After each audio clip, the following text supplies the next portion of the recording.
En este video vamos a comenzar un nuevo tema de nuestra tercera unidad de cálculo vectorial, el cual es conocido como vector normal y binormal. ¿De qué trata esto? Bueno, de lo siguiente. Observa que aquí te estoy mostrando en la diapositiva una curva en el espacio, es decir, la representación gráfica de una función vectorial. Si tú observas la curva en el espacio, es la que está en color azul, y aquí tengo un vector en color magenta representado por esta t.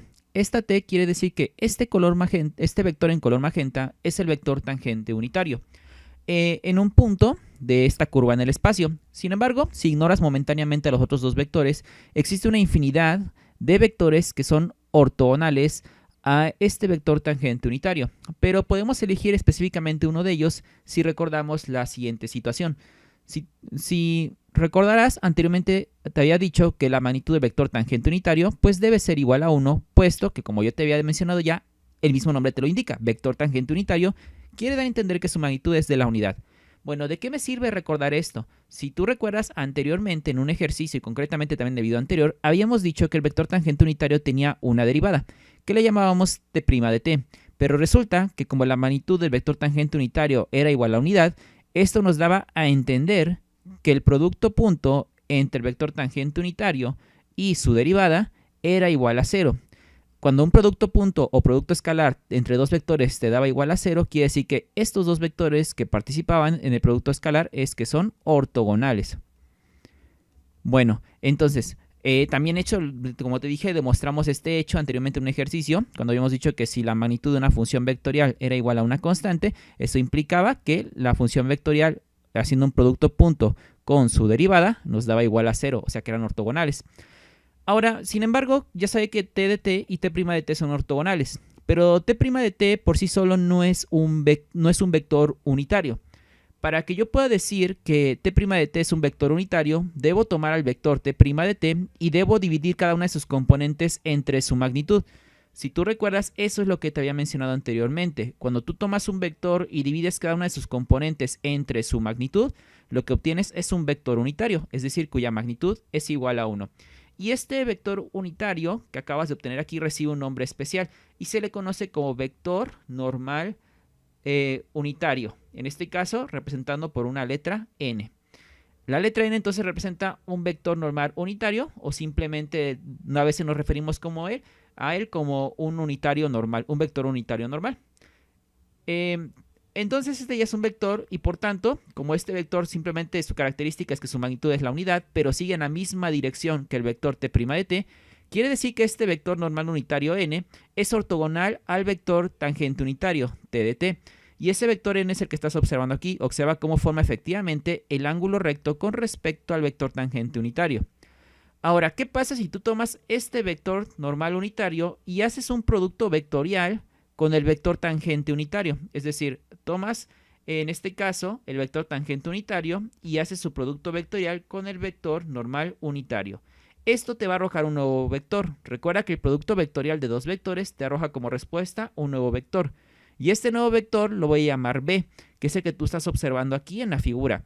Este vector b, ¿qué característica va a tener? Si tú recuerdas, cuando tenías un producto vectorial de dos vectores, el vector que daba como resultado este producto vectorial, o también conocido como producto cruz, tenía la característica de que era tanto ortogonal a n como a t. Es por eso que si aquí tú observas, el vector b, que recibe un nombre especial, se llama como vector binormal, es ortogonal, o sea, forma el ángulo recto con respecto al vector tangente unitario y también te forma un ángulo recto con respecto al vector normal. Entonces, esto que tú acabas de observar aquí, este vector b es ortogonal a t y a n, también n va a ser ortogonal a b y a t, y el vector t, que es el tangente unitario, es ortogonal tanto a b como a n. El primero se llama vector tangente unitario, este se conoce como vector normal unitario, y este se conoce como vector binormal. Y aquí tenemos las formas de calcular cada uno de ellos. Ahora, en este ejercicio, vamos a hacerle una hoja en blanco para tener un poco más de espacio. Entonces, para este ejemplo nos piden determinar los vectores unitario normal y binormal para esa función vectorial que representa a una hélice circular. ¿Cómo lo vamos a hacer? Debemos recordar nuestras formulitas. El vector normal unitario o unitario normal se obtiene mediante la fórmula que es t' de t entre la magnitud de t' de t. Y el vector binormal se obtiene mediante un producto vectorial, que es el vector tangente unitario, cruz el vector normal unitario. Por lo cual, claramente primero debemos calcular el vector entre el normal unitario y el binormal. Primero debe calcularse el normal, ya que lo vamos a requerir para la fórmula del vector binormal. Para obtener el vector tangente unitario, si tú recuerdas, no es más que simplemente, te lo voy a poner aquí la formulita para que la recuerdes, el vector tangente unitario es igual a la derivada de tu función vectorial dividido entre la magnitud de su derivada. Por lo cual voy a calcular primero la derivada de mi función vectorial. Si mi función vectorial es la que está arriba, su derivada simplemente va a ser igual a lo siguiente. La derivada de coseno de t es menos seno de t, en este caso quedaría aquí por i. La derivada de seno de t quedaría más coseno de t, en este caso por j, y luego quedaría la derivada de t es 1 por k, pues va a quedar la misma k. Ahora, ¿cuál va a ser su magnitud? Bueno, la magnitud del vector, en este caso, de la magnitud de la derivada de la función vectorial sería la suma de los cuadrados de las componentes. Esto va a quedar como la raíz cuadrada del cuadrado de la primera, que sería seno cuadrado de t. Luego sería más coseno cuadrado de t. Y la tercera componente pues sería 1 al cuadrado, pues es 1. Si tú observas, claramente el primer término cuando tenemos seno cuadrado más coseno cuadrado, eso es igual a 1. Entonces va a quedar 1 más este 1, va a quedar 2. Esto va a ser igual a la raíz de 2. Ya teniendo estos datos, yo puedo proceder a calcular el vector tangente unitario mediante la fórmula ya conocida.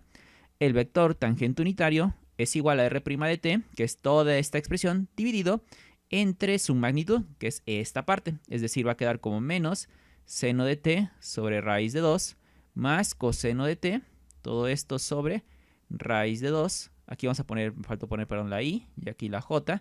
Y luego aquí sería 1 sobre raíz de 2 y todo esto por k. Este es el vector tangente unitario. ¿Para qué lo quería? Pues para poder sacar el vector normal unitario. Para ello, observa que requiero lo que son la derivada del vector tangente unitario y después su magnitud. Así que vamos a calcular lo que es su derivada. La derivada del menos seno de t sobre raíz de 2 se puede ver como menos coseno de t sobre raíz de 2, todo esto por i. La otra se puede ver como menos el seno de t sobre la raíz de 2, todo esto por j. Y la derivada de 1 sobre raíz de 2 es 0. Por k, pues va a quedar 0. Puedo poner aquí más 0 por k, para que no se nos olvide colocar la k más adelante. Ahora vamos a calcular la magnitud de este vector t' de t, para poder calcular el vector unitario normal. Entonces la magnitud del vector t' de t va a ser igual a lo siguiente. La raíz cuadrada de la suma de los cuadrados de cada componente. Primer componente al cuadrado va a quedar como coseno cuadrado de t sobre 2, porque la raíz de 2 al cuadrado pues es 2. La otra va a quedar como más seno cuadrado de t sobre 2 y la otra pues 0 al cuadrado pues va a ser 0. Ahora, coseno cuadrado más seno cuadrado es 1, pero como todo está dividido entre 2 va a quedar un medio, porque aquí es como si factorizaras al 1 medio por coseno cuadrado más seno cuadrado de t y eso es igual a 1 por el 1 medio, pues 1 medio. Esto va a quedar como raíz de 1 medio, o lo que es lo mismo decir 1 sobre raíz de 2. Esta es la magnitud. Entonces mi vector normal, vamos a ponerlo aquí, mi vector normal va a ser igual al cociente de este vector entre su magnitud, que es 1 sobre raíz de 2. Si tú divides cada componente, te va a quedar menos coseno de t sobre raíz de 2 sobre 1 sobre raíz de 2, sería algo como esto. Menos coseno de t sobre raíz de 2 sobre 1 sobre raíz de 2.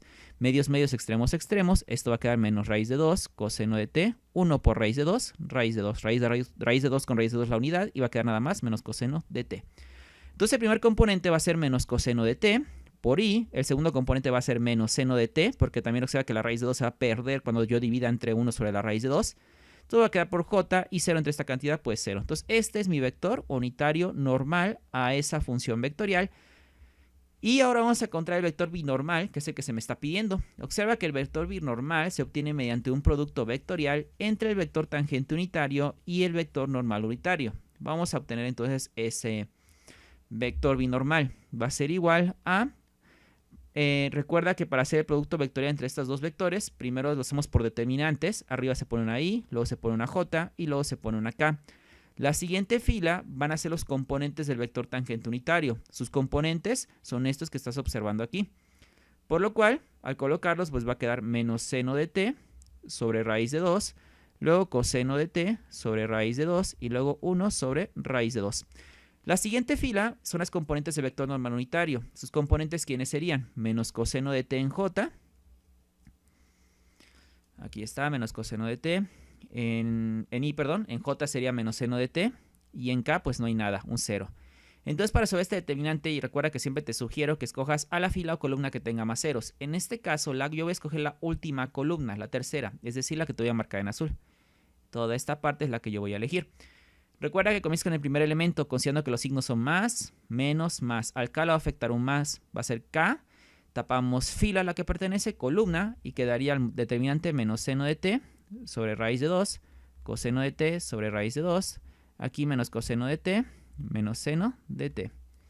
Y todo esto ahora va, el siguiente elemento sería más, menos, le corresponde un menos, quedaría menos 1 sobre raíz de 2 que multiplica, tapas fila, tapas columna, y quedaría ahí j, y luego menos coseno de t, menos seno de t. Y esto pues, el 0 ya no es necesario agregarlo, porque pues nos va a dar 0, y solo resolvemos estos dos pequeños determinantes. Te va a quedar entonces que b va a ser igual a k, que multiplica este elemento por este elemento, menos seno sobre raíz de 2 por menos seno de t, va a quedar seno cuadrado positivo de t sobre raíz de 2. A multiplicar en esta dirección quedaría menos coseno de t por coseno de t, va a ser menos coseno cuadrado, pero recuerda cuando multiplicamos en esa dirección que te estoy señalando se le cambia el signo de resultado. Va a quedar más coseno cuadrado de t sobre raíz de 2. Luego sigue menos 1 sobre raíz de 2, que es esta parte, multiplicando esto a este determinante, sería 1 por menos seno de t, menos seno de t por i, y luego sería menos coseno de t por j, va a quedar más coseno de tj. Recuerda que se le cambia el signo.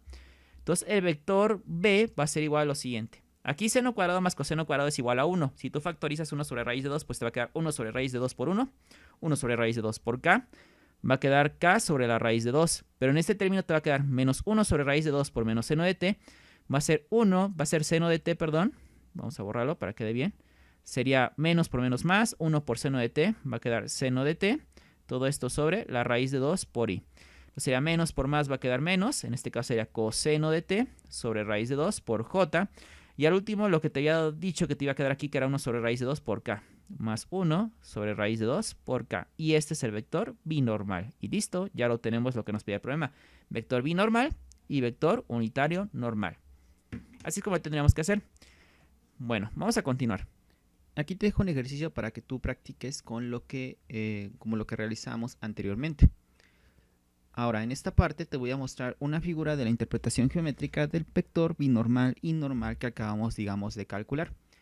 Por ejemplo, si tú observas aquí, tenemos el vector t, que es el tangente unitario, y el vector binormal, que se calcula mediante el producto vectorial del vector tangente unitario con el vector normal unitario.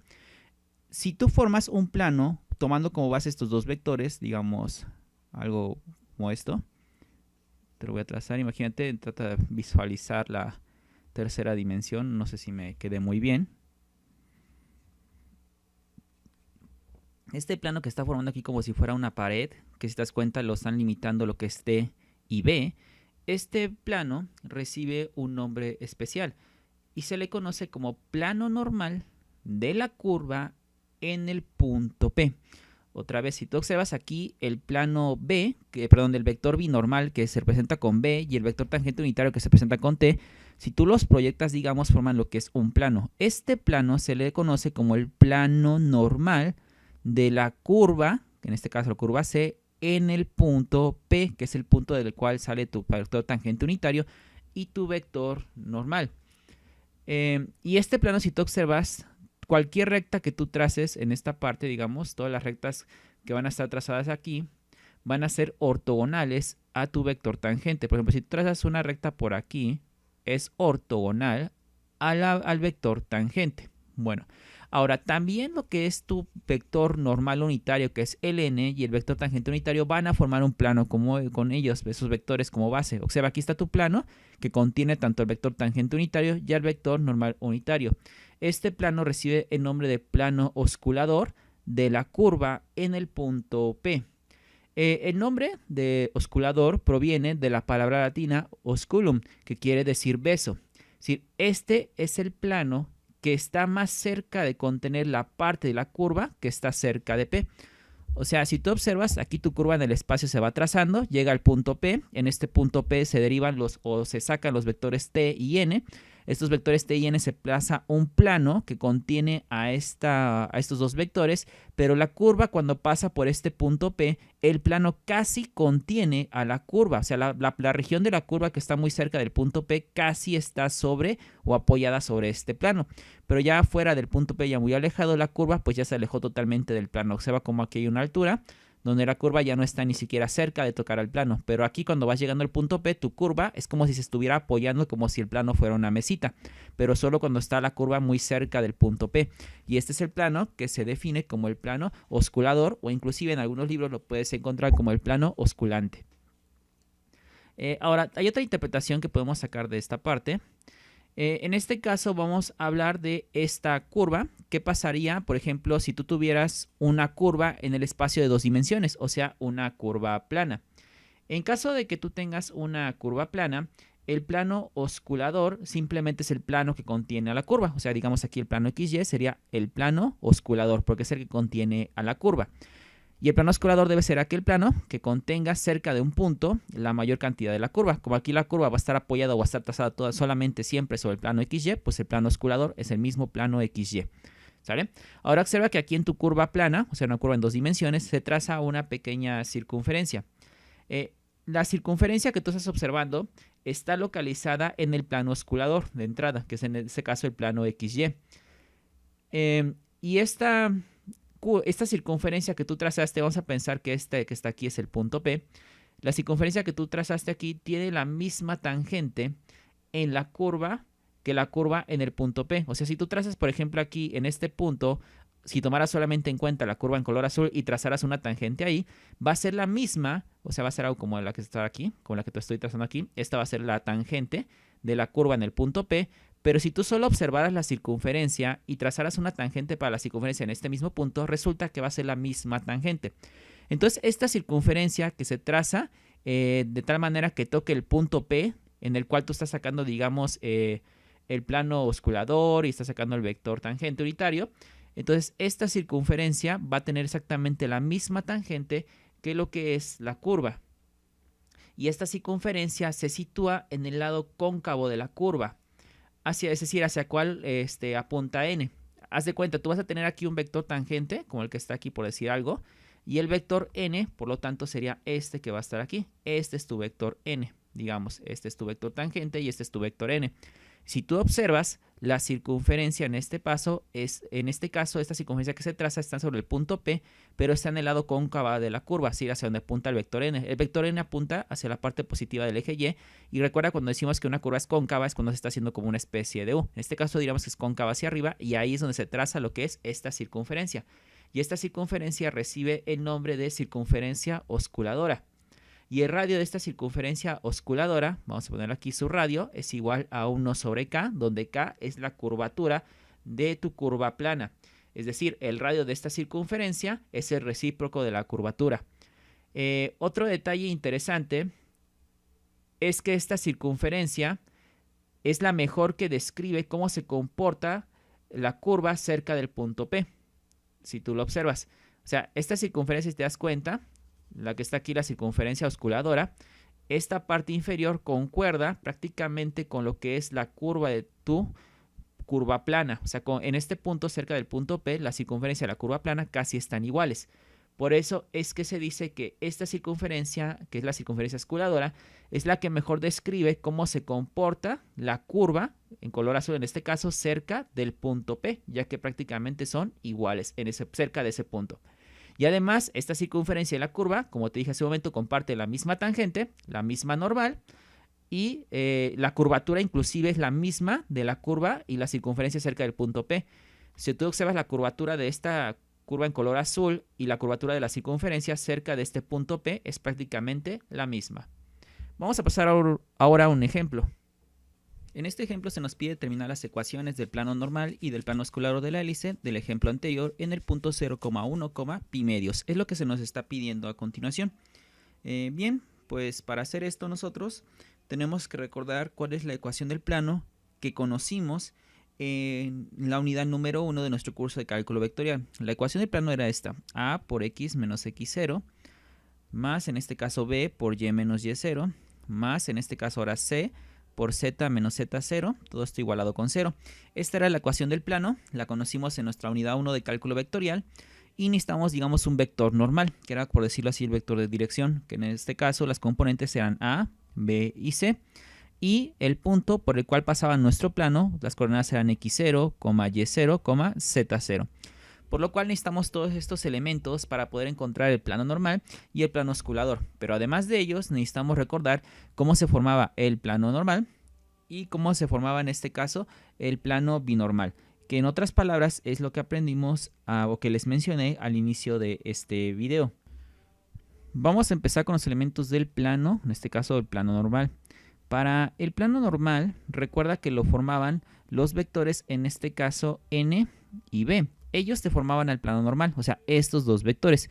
Si estos dos vectores están a formar, digamos, a ese plano, ¿cuál sería el vector normal? Recuerda que el vector normal es aquel que es ortogonal a cualquier punto que se encuentre, a cualquier vector que se trace sobre este plano. Claramente, el vector que es ortogonal al plano que forma entre n y b es el vector t. Es decir, aquí n, que es el vector que necesita nuestra ecuación del plano, va a ser el vector tangente unitario. Para, por ejemplo, el plano, en este caso osculador, también necesito recordar que lo forma en este caso el vector t y n. Ellos forman al plano osculador. Por lo tanto, si este es el plano osculador, digamos la pared, el vector b va a ser ortogonal a cualquier otro vector que se trace sobre el plano osculador. Es decir, aquí el vector normal va a ser el vector binormal. Es decir, ese va a ser el vector que vamos a tomar para crear la ecuación del plano. Entonces, ya teniendo esos datos, vamos a empezar a sustituir en esta parte.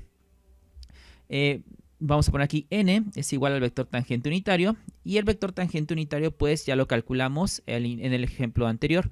Vamos a buscar ese vector tangente unitario. En este caso el vector tangente unitario era menos seno sobre raíz de 2, coseno sobre raíz de 2 y 1 sobre raíz de 2. Entonces lo ponemos aquí. Quedaría así, menos seno sobre raíz de 2, coseno sobre raíz de 2. Y en este caso 1 sobre raíz de 2. Observa que lo escribí en anotaciones de paréntesis angulares. Da igual si es IJK o paréntesis angulares, no importa. Sin embargo, yo requiero para dar la ecuación del plano, se supone que esto es n. Es decir, que a sería el primer término, b va a ser la segunda componente y c va a ser la tercera. Pero para que quede de una manera adecuada nuestra ecuación del plano, yo necesito conocer sus valores numéricos. Para ello necesito conocer cuál es el valor de t. Necesito averiguar cuál es el valor del parámetro t.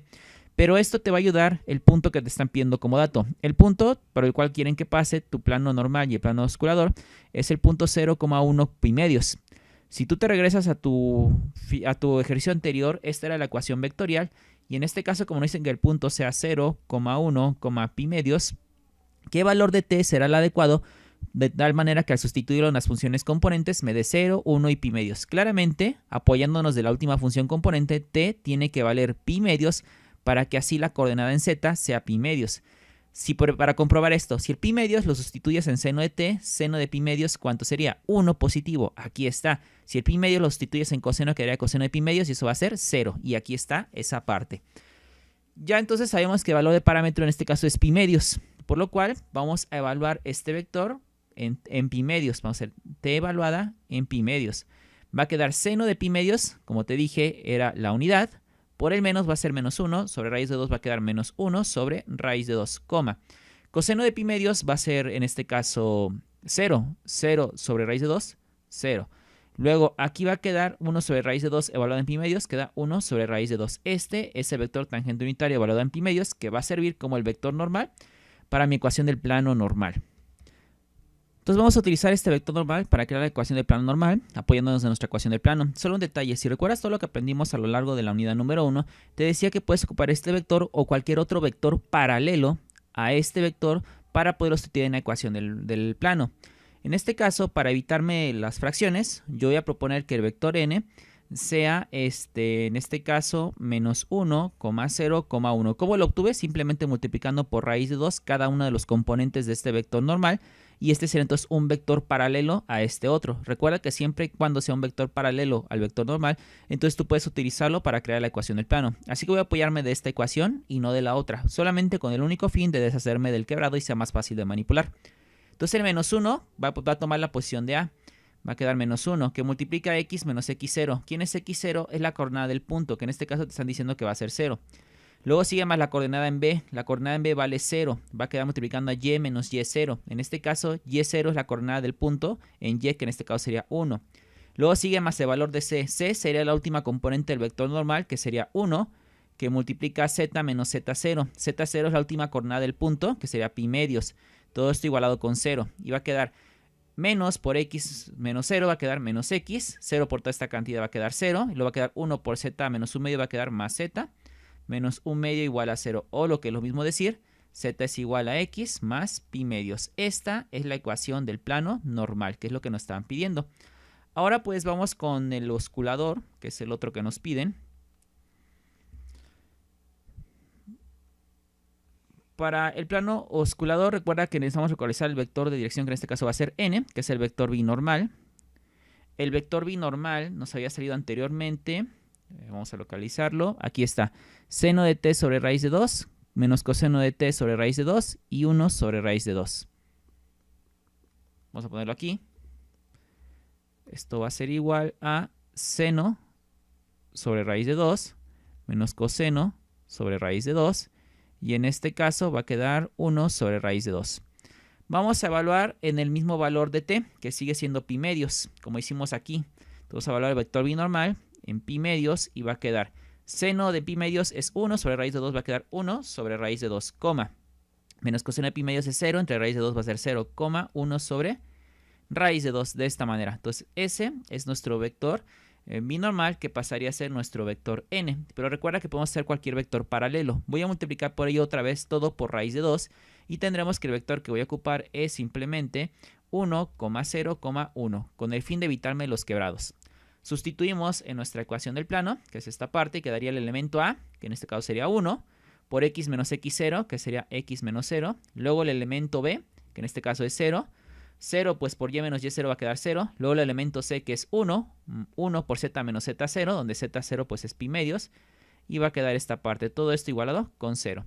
Entonces de aquí puedo garantizar que z va a ser igual a pi medios positivo menos x. Esta es la ecuación del plano osculador, que es lo que nos estaban pidiendo. Vamos a finalizar con este ejemplo en el cual nos pide encontrar y graficar la circunferencia osculadora de la parábola y igual a x cuadrada en el origen. Para que tú puedas hacer esto necesitas unos datos esenciales. Primero, recordar cuál es la ecuación de la circunferencia.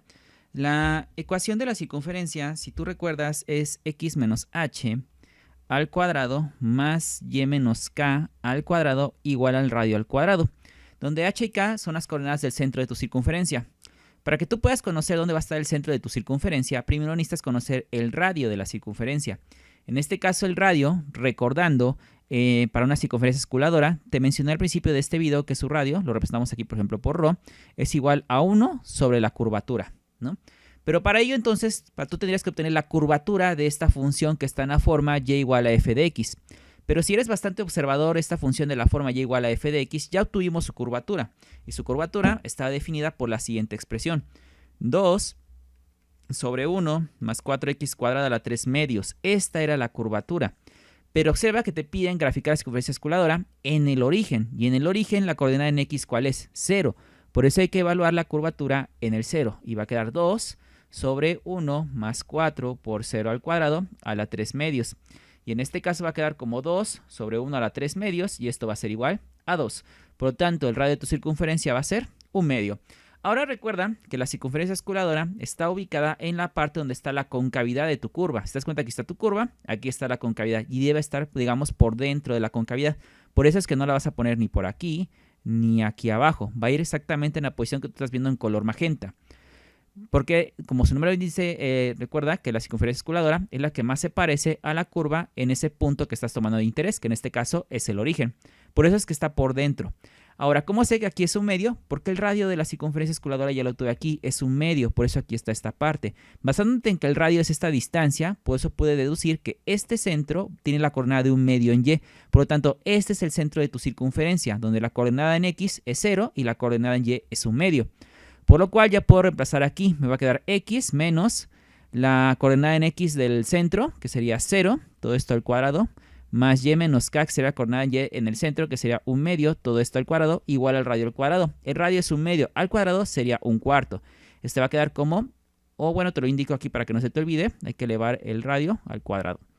Entonces, simplificando esto va a quedar x menos 0 al cuadrado, x cuadrada. Y menos 1 medio al cuadrado va a quedar más y menos 1 medio al cuadrado. Todo esto igualado con 1 medio al cuadrado va a quedar como 1/4. Entonces, esta es ya la ecuación de la circunferencia osculadora. Si tú la metes a algún software de graficación, te vas a dar cuenta que efectivamente te va a dar esto. Igual puedes graficar la otra ecuación para comprobarlo.